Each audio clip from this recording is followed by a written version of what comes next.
Hi everyone, welcome to the BoldSign API tutorial. In this video, I'll show you how to edit a sent document or draft document using the BoldSign PHP SDK.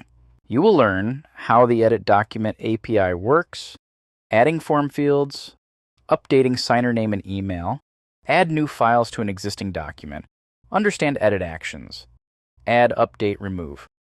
How asynchronous versus synchronous editing works. If you're new to BoldSign, check out the Getting Started playlist linked below. Have you ever sent a document for eSignature only to realize you forgot to attach an important document, remove an unwanted form field, or you provided the wrong signer name and email? With the BoldSign PHP SDK, you can fix all of that without canceling the existing document or creating a new one.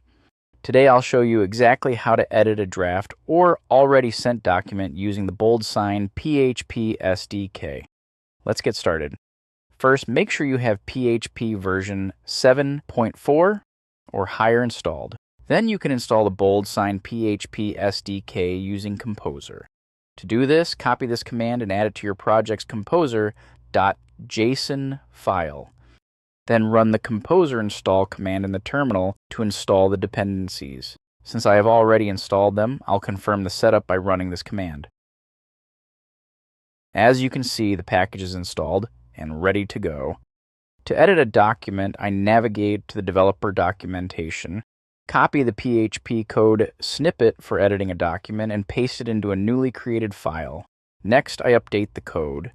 In the API configuration, I set the API key to connect with BoldSign services. If you haven't generated your API key yet, you can do so by logging into the BoldSign web app, navigate to the API menu, select API key, and generate a new key. I create an API instance by passing the configured API key to it. The Edit Document API uses edit actions, add, update, and remove. For update and remove edit actions, you'll need the signer ID or form field ID, which you can get from the Document Properties API. The edit form field object defines the exact form field to add, update, or remove on the document. I set the edit action as remove, and since I want to remove the form field from my document and then add the form field ID. I specify the field type as text box.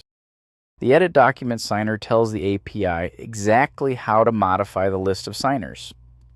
Add a new one or update an existing one. Since I need to update the signer details, I set the edit action as update. I then set signer ID to the ID of the existing signer I need to update. Update the name and email address. The edit document file tells the API how to modify the attached files. Add a new one, or remove the existing one. Since I need to add a new file, in the edit document file object, I set the file URL, then set the edit action as add. The edit document request collects all your changes into one object and sends them together to the API to update the document. Here, I add a message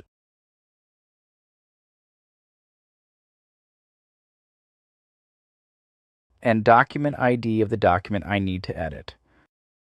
To retrieve the document ID, I navigate to the BoldSign web application, go to Documents, My Documents, and select the document I need to edit. Here you can see the existing files and signer details.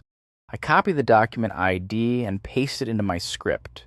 On the Document API, I call the Edit Document method by passing the document ID and the Edit Document request. Then I run the script.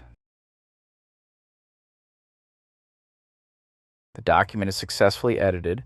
To confirm my changes, I navigate to the BoldSign web application, go to Documents, My Documents, and select the edited document. Here you can see the changes like the newly added files, message, and updated recipient details. The signer receives a signature request with the updated changes. When I click the Review and Sign, the document updated message pops out, indicating the document has been updated by the sender. Here, you can see the signer receives 2 document files for signing. As you can see, the unwanted field has been removed. I'll go ahead and sign the document. Please note, this API operates in two different modes based on the input provided in the request body. If the input contains the files, the API will process the request asynchronously. If the input does not contain the files, the API will process the request synchronously. This will be represented in the response's status with the value queued or completed respectively. The system will trigger either an edited or edit failed event, indicating the success or failure of the operation. In the event of failure, the system will send an edit failed event along with an accompanying error message. It is imperative to address and resolve this error to ensure the smooth operation in the next request. That's it. You've now seen how the Edit Document API works, from adding form fields, updating signer names and emails, and attaching new files to an existing document, to understanding edit actions, add, update, and remove, as well as how synchronous and asynchronous editing work, all within a single request. If this tutorial was helpful, don't forget to like and subscribe for more BoldSign API tutorials. Thanks for watching.